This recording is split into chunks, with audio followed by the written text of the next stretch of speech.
Hello everybody, welcome to That Transformers channel, a brand new Transformer channel I am starting, but I will explain that more at the end of the video. This is the Studio Series 93 Transformers The Last Knight Hot Rod. I hate the names of these stupid pieces of plastic. Anyway, I'm going to open this up, so technically we're going to go back in time, and then we'll get into the review. Alrighty, I just got the Studio Series A93 Hot Rod from The Last Knight. Let's get it opened. I already opened it because I was actually really excited. I know, extremely childish, but this guy's, oh, I broke the box, but this guy's French, and I kind of wanted to play with him in the car. But then I remembered he had these really stupid thingies, so the unboxing happens on screen. I'm just gonna use scissors.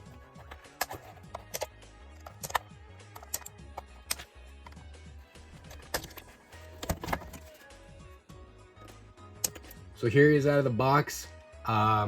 Just on feeling him, like, already, I have no clue. I don't have an opinion. I do not like the ball joints on the shoulders and legs, but that might just be a me thing. So I'm gonna play with this guy a bit and then get to the rest of the review. That was recorded a couple days ago when I got him, but I've had him for a while now, and I'm pretty confident on my opinion on this figure. Also, this background, I gotta say, I have no clue if it's staying or not. This is my first video, and this is just my normal background for my normal videos, which again, I'll explain later, but I'm gonna address it now, because this is gonna be present throughout the video. I just want to get out of the way. Anyway, what are my opinions on the figure? This figure is really, really good.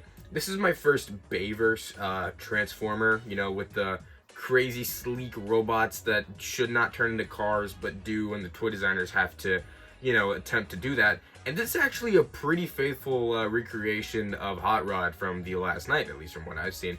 And it is really, really good looking. The first thing that you'll probably notice is the, you know, dark gray-ish color scheme. Apparently that's a really, really dark brown, which looks better in person. It looks more dark gray on camera. And I gotta admit, I'm not a fan of this look. I wish it would have been straight black like it appears in the movie, or at least just a dark gray. Either one would have worked. Personally, I'm a big fan of dark gray. I think the black would have just worked better. And I mean, I thought about, like, I could maybe customize it to be just a good looking black color, but I just have to take this guy completely apart, and I can't do that.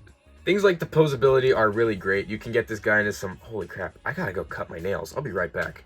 Okay, yeah, that's much better. What was I saying? Actually, what was I saying? I have to go check. I was talking about the posability. You can get this guy into some pretty good poses, you can probably see on screen. He's really posable. I mentioned when I was opening it that I was off-put by the ball joints, and I kind of don't care anymore because it works well with the figure. My other Transformers don't have ball joints, at least not visible ones, so it just threw me off at the beginning. But honestly, I'm pretty used to it and I don't care. And yeah, the posability is really good, pretty ranged. It's not too limited. There are certain things that do limit the posability, like this back kibble, which in and of itself is posable to a pretty decent degree. You can do some stuff with it, but that does naturally get in the way when you're posing. Along with that, these shoulders and this whole chest section, when you move them, they just run into each other, and you're gonna be dealing with that a lot. And the legs also have some weird sort of posability issues. When you bring the knee up into a knee pose, the tire gets stuck on this piece of plastic here, and you have to, like, bend it out of shape to do a decent knee, which does work, it just doesn't feel quite right. And along with that, these feet are so weird. The spoiler folds up into the feet, and it's supposed to be like this, but they're on this weird ball joint connected to this weird hinge, connected to this weird other hinge. I think these are hinges. I'm new to this. I don't know what I'm talking about. And it just makes for an overall unpleasant posing of the feet. And there's no pivot per se. I mean, it's a ball joint, so there technically is like a slight pivot, but I don't know. It's just a really weird foot. For what it does, how it turns into the vehicle, I give it credit, and it's really not that egregious. It's just a little weird. Not sure when else to mention this, but you can get the doors into this wing-like position to where they're more like frayed up in a way, but there isn't much of an in-between. You can do them like this, but to the way that they're kind of held up by this back kibble, they don't move very well. And I mean, I do kind of like the look of them being up like this, but I don't know how movie accurate it is. Don't know where else to mention this, so I'm just gonna put it here. The sculpting is also really fantastic on this guy. I don't really like care to mention that specifically, but a lot of the details just really come out. And like when I looked at the actual, you know, character from the movie, I was surprised at how much actually translated over from that character, and it impressed me, to be honest. In terms of movie accuracy, there could be some more orange in certain areas, but that's not that big of a deal. I think it works really well as is. His one and only accessory here is the gun he used in the film to make a bubble that slowed down time, like in Ninjago. Wait, which came out first? Who copied who? I'm gonna have to fact check that. I did not expect to have so much to say about this gun, but it's really, really interesting. I don't know how accurate it is, but it's pretty intricately molded. It has a lot of great detail, and it's kind of weird. Let's take a look at it. It's actually two separate pieces. This part here that has the blue little printing on it. Here, I'm not ow! You can take it off. Let me figure out how to do that. I took it off before, but like I don't know how to take it off. I'm gonna be straight up. I don't know how to take it off again. And something interesting about it is, let me zoom in. No focus on the gun. Why is there a bug on my workspace? You can kind of see that there's little, like, if it'll focus, there's little like indents in the gun here, and that is because of the like kibble on his hand. In order for it to go in kind of straight, you have to like slot the arm kibble into the little hole that they added there, which is just smart design, honestly. It's cool that they even included it, because if you don't like put it into that slot, it won't sit straight or in the hand in a way that it'll be practical. And I think that's just a cool thing that they did, and it looks really good. I mean, it looks good. It's a good accessory. Only accessory, but good accessory. And here he is next to the Studio Series Starscream, which is basically just the Earthrise Starscream. Why am I voice cracking so much in this stupid video? And Earthrise Wheeljack, but I don't know if it's Earthrise Wheeljack because he came in a Kingdom box, so he might be Kingdom. I don't know. I have to fact check that. These are my only other Transformers currently. I mean, I have others. I have a lot of others. These are only like current Transformers in the same scale that I actively purchased as of being a Transformers fan. I forgot to put the no race back on the Starscream after transforming. I'm sorry. Burn me at the stake for that blunder, I tell you what. And yeah, he kind of stands out a little. I can't really put my finger on why. I don't know. I don't know. I can't figure out why, but you know. Anyway, in terms of actual scales pretty nicely. He fits in there. I don't really know. I don't have any other Bayverse like Studio Series to go with this. I do plan on getting the Rise of the Beast Bumblebee, but I cannot find that guy retail anywhere. So I'm gonna do some more looking, like I did for Hot Rod here. And here's Hot Rod's Ferrari mode, and this is so good. I can't sugarcoat it. It's amazing. The fact that they could turn that robot into this thing and have it like, it's not kibble-less, but the kibble is hidden really well and it's integrated really well. Like, this is a great car mode for what it was, especially since there's nothing hanging out of the bottom. Well, technically there is, but like that's so meaningless, all things considered. And honestly, the undercarriage isn't even that bad. I mean, I don't really care about that sort of thing. You can't really look at on the other side of a Transformer and expect it to look good, but that's pretty decent. A lot of it does not stay together, especially in this back area. This whole section of panels, they don't like to fit the correct way. This likes to come out. These like to split. These never go in and stay together. When I got it, like, the first thing I did was try to cut down on the connection here and the connection here to maybe make it fit together well, thinking that it was a plastic issue, and instead I just kind of chipped it a little visual wise and solved nothing because it was a peg issue on the toy. And the back of the car also looks really good. This whole mess looks like, I don't know why it's there. I think this is what the actual car looks like, and it's oof. But these things right here are the absolute worst. They come out all the time. They come out in robot mode. They come out while you're transforming it. They come out in vehicle mode. And it looks worse without them, sure, but like, I feel like there could have been some alternative to them being so terrible. I actually lost one of them for a good while before recording this video. Thankfully, I just randomly found it on the floor. It's under my foot or something. I don't whatever. And also mine, I think this is just a mine issue, but this right headlight just likes to just not stay together a lot. It always just kind of pops out. But I mean, overall, I love this Ferrari mode. It rolls pretty well, and it looks really good. The wheels, I mean, I kind of like how it all just blends together and turns into this angular brick of great engineering. But these could be painted like silver or something. But that's all my complaints for the vehicle mode. You can actually stick his gun into this peg here. I didn't realize that's what this was for. There is specifically a little bit of plastic attached to it that I thought was like a scope, which is hidden really well, and you could just plug that into either side of the car here. It's not working. Why isn't it working? I was going at it from the wrong angle, but that looks fine. I'm not a fan of just shoving a weapon on the top of a vehicle like they did with Wheeljack, but it's there if you want it to be, because people care about weapon storage a lot. Here he is next to the other Transformers I own. He scales pretty nicely with Wheeljack here. I do like the race car-ness to him, and I don't think Starscream is in scale with anything really, so that doesn't count. But yeah, my collection is really limited. But there you go. I think I have to show the this. So oh yeah, and the gun is 5mm like everything else. So Wheeljack can do that, I guess. Like everything away and saw the box and realized I forgot to record it and I forgot to talk about it. I recorded these so out of order, you have no idea. But here's the box. I love the box art. It makes him look more red and black than anything. It's a reddish orange, and I think it's reddish orange in the movie. Yeah, so the paint probably should have actually been a reddish orange. I might have to fix that, but here's the box. I'm not gonna read what's on it because that's boring. I'm not doing that. And fun fact, according to my cousin, this is a Bugatti. Inside the box, you get this stuff. This held the figure, and I thought this was the backdrop, but it's a fake backdrop for the package. You get rid of that, and you get the real backdrop, which is, it's pretty cool. Something interesting, oh, I hate that sound. Something interesting I noticed, this is a render. This is a 3D render. These are 3D. You can actually see the end of the, with the skybox, or the end of the map over here. You can see it's just end. And these look kind of like painted. They look like they're fake.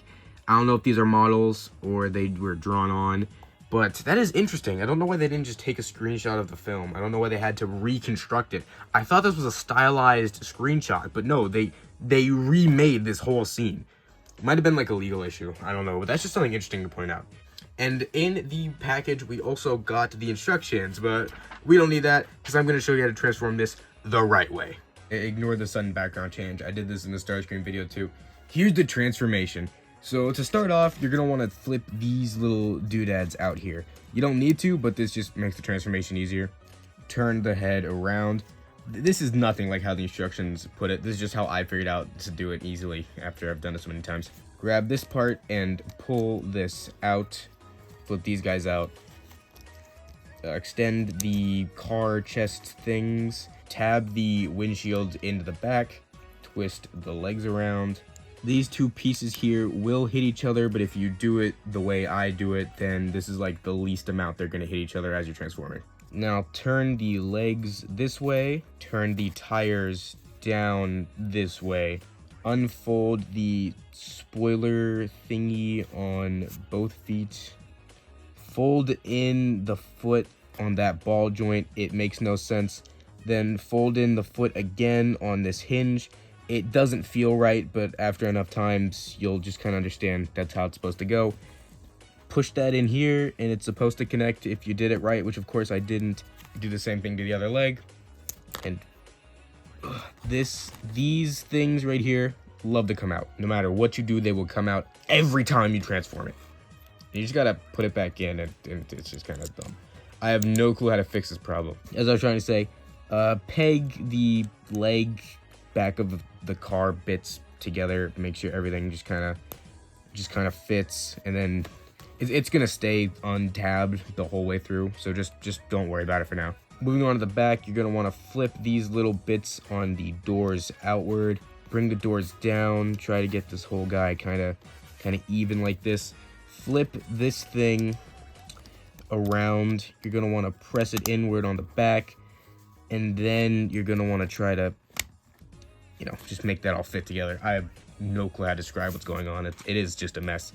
Try and get the wings, not the wings, the doors in place on both sides. It's going to do a lot of that popping out, and you just kind of got to press it together as you go through. Now let's move on to the arms. The arms do a lot in keeping this whole thing together. You're going to want to try to fold this inward. It does not make sense. Don't even bother trying to make it make sense. Just do your best. You're going to want to pull this thing out for now. Just keep it like that. Makes it easier. Peg. These things here go to these things here. Just do it. I just can't explain to how to do it. You just gotta do it. When you have it semi kind of pegged in, you want to bring this part here in and around, which made me realize I should have brought this chest part up earlier. But the arms were kind of in the way. So just bring this up now, since I made the mistake earlier. I'm not going back to fix that. Bring this in, kind of try to tab it there. And then again, yeah, just press it all together until it fits. And do that to the other side. Now that it's all nice and kind of together, you want to take this part right here, fold this, fold. You gotta pull out the things a little bit more. Fold this in. It's all gonna click and snap together, and then press these guys inward. I forgot about this. These should be pressed in before you put these on top, but if you didn't, it doesn't matter. It's not that hard to just kind of get it underneath. Kind of stabilize the whole thing, and there it is. There's the Ferrari. So I mean, I want to talk about how I got this guy. He was on my list in general, but I watched it last night, and then I was like, French guy, I love him. And then I went to Target specifically looking to see if they had the Studio Series Ironhide, which I wanted, but I didn't have my wallet or anything, so I couldn't buy it, right? And I saw him there, right? So later on, when I have the intention of getting specifically this guy, I go back to that same exact Target, and they restocked everything. He was gone. There was only mainline Rise of the Beast crap, and I was so mad. Later that exact day, I went to another Target, and then I go to the toy section, and there he was, just on the shelf, like fully stocked, like 4 Studio Series Hot Rods. It was like it was meant to be. I was so happy. The picture that you saw earlier in the beginning of the video was from Target as I was walking out. So yeah. There's your little story time. Overall, the Studio Series Hot Rod is really good. I see why everybody loves it. It's just a great figure. The transformation is the weakest part of this whole thing. It's a really great robot mode that turns into a really great car mode. And it's not fun. But from what I've seen, that is like all Bayverse Transformers. I actually had, I think it was like a mainline Bumblebee as a kid. And I think I had a Soundwave too, but I lost that. I don't know which one it was because there's a lot of like the exact same Bumblebee just in different lines, so I'm not going to bother trying to find it. But I had it, and I remember as a kid that the transformation was doable, but way too complicated, and I felt like you were just shoving crap together until it fit. And it's the same thing with this guy. So it gave me a nostalgic feeling, but like, if you get punched in the face, it reminds you of how your dad beat you as a kid. It's not a good nostalgic feeling, if you get what I'm saying. But yeah, it's a really good figure. And again, obviously, any Hot Rod merchandise at all is peak, because he is the best Bayverse character ever. I don't care if they messed with his design from G1. This is 10 times better. He is French. As a fellow French enthusiast, French man, a very French ethnic man myself, I appreciate this French representation in such a garbage film that is The Last Knight, man. But all that to say that this is an amazing figure right here, and I am very glad that it is my first review on the channel, and it'll probably be my mascot. So I'll get into the whole issue with this being a new channel right now. Okay, so what is the deal with the whole new channel thingy? You can click off now if you don't care, and you just want to stick around for more Transformers videos coming soon. I am Goose Hamlin. I run That Channel Network, which is a network of currently 4, now 5 YouTube channels that coexist, and I upload frequently, depending on the channel. Don't look at that Clay channel. And yeah, I don't have the best track record of starting new channels when I get a new interest and then just abandoning them. But currently, I upload actively on that Stickbot channel, my main one and my first one, and that Lego channel, my second channel. I upload actively on both of those. And now that summer started, I hopefully will be getting that gaming channel back up and running. The deal with that is there's a Fall Guys video that I have to edit, and I don't want to, so I just haven't uploaded on that channel in a year because I really don't want to edit a Fall Guys video. That's the stupidest reason I know. I kind of got off track there, but essentially, it was April, specifically April 1st, I got the Coronation Starscream Studio Series. Actually, I think I got it on the day before April 1st, but I decided to record a review for it and upload it on the channel for April 1st. It's a Stickbot channel, and I normally do Stickbot content, but a Transformers video, what? And I said that I was rebranding the channel as that Transformers channel, as a joke. It was April 1st, then a week later, I switched it all back to that Stickbot channel. It was this whole thing. It was a funny thing. That video's still up if you want to watch it. I will be re-uploading it here, but you'll see that eventually. And yeah, I kind of fell in love with Transformers. Like, they're so cool. But that review, I kind of went like, man, I kind of want to do another one of these.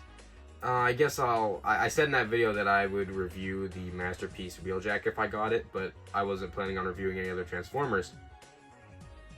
But then I was like, what's stopping me from making another channel? I can have 5, who cares? So I created this one. And I do plan to upload this on this channel regularly, at least once a week. Due to the fact that what I can make is incredibly limited from what there is, like I feel like I can't do more than reviews, which is very okay. Because when I get a figure, I want to do more than just put it on a shelf. I want to record me talking about it. That's what I do with Stickbots. I don't do it with Lego anymore. I don't really get Lego sets that often anymore because they're expensive and I don't have any time. But yeah, Transformers I can kind of vibe with. And also, this is just an experiment. All of my other channels have always been connected to my main Stickbot channel, my most successful one, which I know a lot of you who, if anybody's watching this video who isn't from the Stickbot videos, which hopefully should be all of you, you're probably like, whoa, Stickbot still exists? Yeah, it's this whole thing. I would suggest checking out that channel. It is my most popular one because it is a niche, and it's way easier to get a footing in a niche than like with my Lego or gaming channel, where the market is so oversaturated. I don't have too much new to bring to the table, and my videos don't get out there as well. It's probably going to be a similar thing with this channel. I don't expect this video to get more than 30 views, if I'm being honest. 30 is generous. But I just want to see what it's like to create a channel completely fresh from the ground up, not being connected to anything else. Like when I started the Lego channel, I told everyone on my main channel about it. When I started the gaming channel, told everybody on my main channel about it. When I started the Clay channel, told everybody on my main channel about it, and they're all connected. Whereas this time, you guys know about those channels, but the guys from those channels don't know about this channel. I do plan on telling them maybe after a year of just seeing how successful this does, if I give up on it like I did my other channels. But I'm not in it for the views, I'm not in it for the subs, I'm in it for the fun. And also because Transformers content is so not good in my opinion. There are like 2 or 3 people who actually review the products that I like, who have their own style, that have some charisma, and you can probably honestly guess who they are.